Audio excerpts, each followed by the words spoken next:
نحمده ونصلي ونسلم على رسوله الكريم أما بعد فأعوذ بالله من الشيطان الرجيم بسم الله الرحمن الرحيم قال الله تبارك وتعالى في القرآن المجيد والفرقان الحميد قل إن كنتم تحبون الله فاتبعوني يحببكم الله ويغفر لكم ذنوبكم وقال النبي صلى الله تعالى عليه وسلم لا يؤمن أحدكم حتى أكون هواه تبعا لما جئت به أو كما قال عليه الصلاة والسلام اللهم صل على محمد في أول كلامنا اللهم صل على محمد في وسط كلامنا اللهم صل على محمد في آخر كلامنا۔ آج کے عنوان کو شروع کرنے سے پہلے میں یہ بتاؤں کہ یہ ویڈیو بالخصوص ہمارے ایک دوست کی طرف سے ہے۔ انہوں نے بارہا اصرار کیا کہ باقی وظائف تو ہم آپ کے آزما رہے ہیں اور الحمدللہ انہیں بہت فائدہ مند پا رہے ہیں، لیکن بسا اوقات کوئی ایسی تکلیف ایسی بیماری آ جاتی ہے کہ جو ہمیں پریشان کر دیتی ہے، تو ہم اس صورت میں کیا کریں؟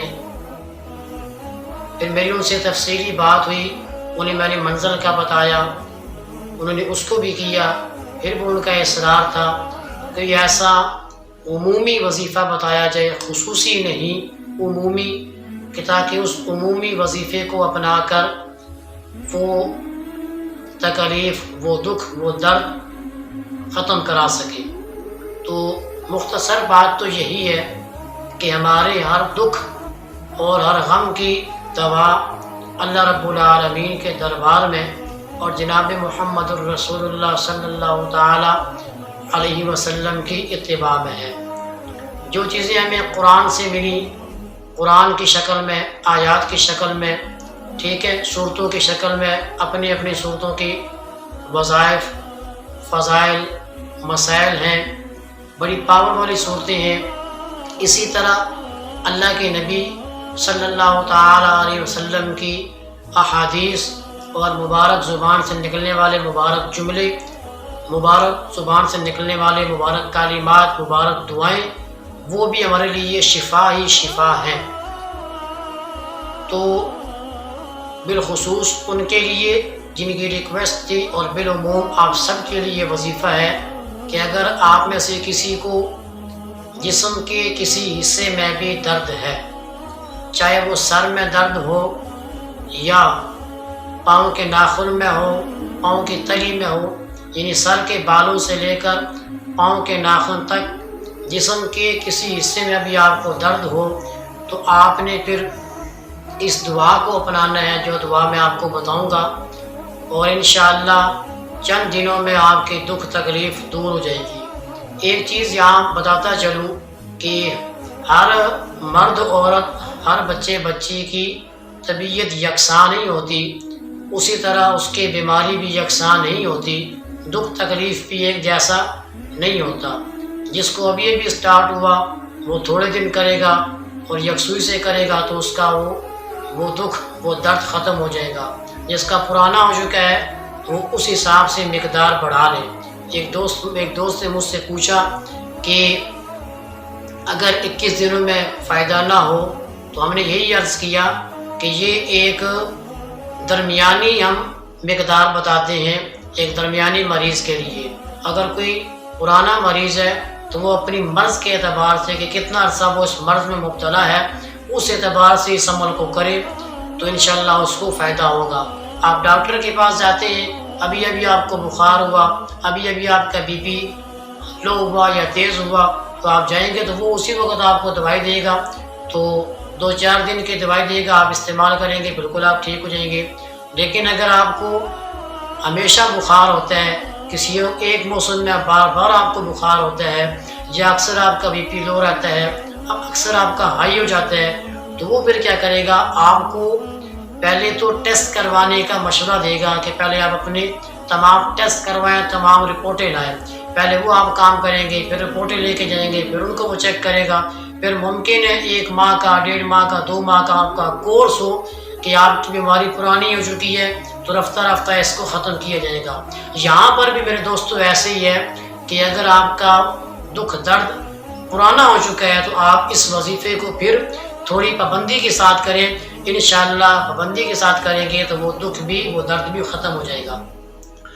تو آئیے وظیفے کی طرف چلتے ہیں۔ وظیفے کے شروع میں اور آخر میں آپ نے 11 مرتبہ درود پڑھنا ہے، جو درود آپ کو آسان لگے۔ درود ابراہیمی آپ کو آتا ہے وہ پڑھیں، مختصر درود آتا ہے صلی اللہ تعالی علیہ وسلم، جو بھی آپ کو درود آتا ہے 11 مرتبہ شروع میں آپ پڑھیں گے، 11 مرتبہ آخر میں آپ پڑھیں گے۔ درمیان میں آپ نے 21 مرتبہ دعا کو پڑھنا ہے۔ نوٹ کر لیں کاغذ پر دعا کون سی ہے اور کتنی مرتبہ پڑھنا ہے۔ اگر کسی کو دعا کی ضرورت ہوئی تو کمنٹ کے اندر اس کو دعا بھی مل جائے گی۔ اعوذ باللہ وقدرتہ من شر ما اجد واحاذر به، اعوذ باللہ وقدرتہ من شر ما اجد واحاذر به۔ یہ دعا وہ 21 مرتبہ پڑھے۔ اب اس کو زیادہ تکلیف ہے، ٹھیک ہے، تو پھر وہ دن میں 3 مرتبہ کر لے، صبح زور کے بعد، شام کو عشاء کے وقت۔ کم تکلیف ہے 2 ٹائم کر لے، صبح شام، اور کم ہے 1 ٹائم کر لے، چاہے صبح کر لے شام کر لے۔ اس سے بھی زیادہ ہے ہر نماز کے بعد کر لے، تو وہ اپنی بیماری کے حساب سے کرے، انشاءاللہ اس کی بیماری جس حساب سے ہے، جب اس حساب سے کرے گا بیماری جلدی ختم ہوگی۔ تو کوشش کریں اس وظیفے کو لازمی یا عمل میں لائیں، ٹھیک ہے، کیونکہ یہ عمومی ہے۔ ہر قسم کی تکلیف، سر کا درد ہے، آنکھوں کا درد ہے، ٹھیک ہے، کمر میں درد ہے، ٹانگوں میں درد ہے، بازو کا درد ہے، ٹانگیں سن ہو جاتی ہیں، اکثر دیکھا ہے ٹانگیں سن ہو گئی، سفر میں جا رہے ہیں، بازو سن ہو گیا، یا اس طرح کانوں میں درد ہے، کہیں بھی آپ کو تکلیف محسوس ہوتی ہے تو آپ اس عمومی وظیفے کو اپنائیں، انشاءاللہ ثم انشاءاللہ یہ اپنا اثر ضرور دکھائے گا۔ میں نے یہ آخر میں ایک بات آپ کی شرح صدر کے لیے اور آپ کے اطمینان میں اضافے کے لیے بتا دوں کہ یہ وظیفہ میں نے بھی الحمدللہ ثم الحمدللہ اپنایا ہے، اور میں نے جو اس کے ثمرات دیکھے ہیں کہ مجھے تقریباً کمر میں جو درد ہوا اور اس کو 2.5 سے 3 ماہ ہو چکے تھے، اور میں نے میڈیسن بھی لی اور بہت سارے جو ہے نا وہ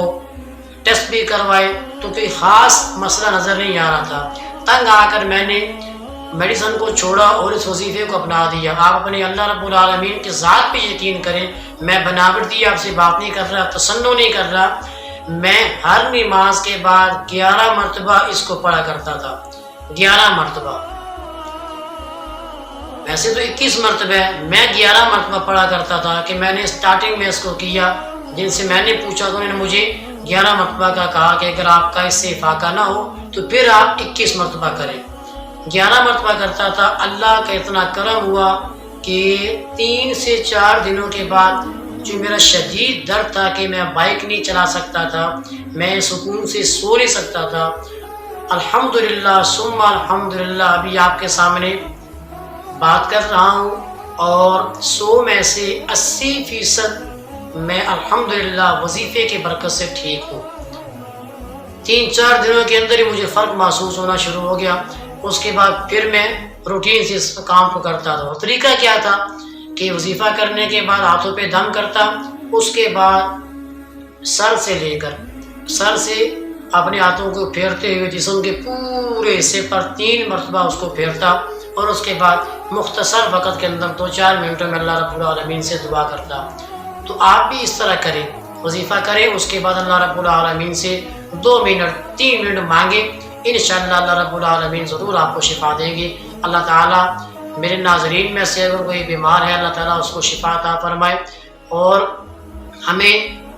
ان وظائف کو اپنانے کی، صدقہ جاریہ سمجھ کر ان چیزوں کو دوسروں کے ساتھ شیئر کرنے کی ہمیں توفیق عطا فرمائے۔ ہم فضول ویڈیو تو شیئر کرتے ہیں، فضول پوسٹ تو ہم شیئر کرتے ہیں، فنی پوسٹیں تو ہم شیئر کرتے ہیں، میں اس سے منع نہیں کرتا، وہ الگ چیز ہے، لیکن اگر آپ اس چیز کو شیئر کریں گے جہاں سراسر آپ کو دین سکھایا جا رہا ہے، تو جہاں پر مجھے نیکی ملے گی وہیں پر آپ کو بھی نیکی ملے گی۔ تو نیکی کے کاموں میں تو ہمیں شریک ہونا چاہیے، بڑھ چڑھ کے حصہ لینا چاہیے۔ صحابہ کرام میں یہی تو ایک کمال تھا کہ صحابہ کرام نیکی کے کاموں میں مقابلہ کیا کرتے تھے کہ پہلے یہ نیکی کا کام میں کروں، پہلے یہ کام میں کروں۔ ہماری الٹی چل پڑی ہے روش کہ ہم جو فضول قسم کی چیزیں ہیں، فنی شغلی چیزیں ہوتی ہیں، ہم ان میں بڑھ چڑھ کے حصہ لیتے ہیں کہ میں ایسا کر کے دکھاؤں، میں ایسا کر کے دکھاؤں، اور جو کمال کی چیزیں ہیں جن سے دنیا بھی بنتی ہے آخرت بھی بنتی ہے، ان میں ہمارا اتنا شوق نہیں ہے۔ تو کوشش کریں اپنا شوق دین کی طرف لائیں، دینی چیزوں کی طرف لائیں، علماء کرام سے، اپنے بڑوں سے دینی چیزیں سیکھ کر دوسروں تک پہنچائیں۔ اللہ تعالی ہماری اس ٹوٹی پھوٹی محنت کو اپنی بارگاہ میں قبول فرمائیں۔ پھر انشاءاللہ کسی نئے موضوع کے ساتھ آپ کی خدمت میں حاضر ہوں گے، تب تک کے لیے ہمیں اجازت دیجیے۔ اللہ حافظ۔ السلام علیکم ورحمۃ اللہ وبرکاتہ۔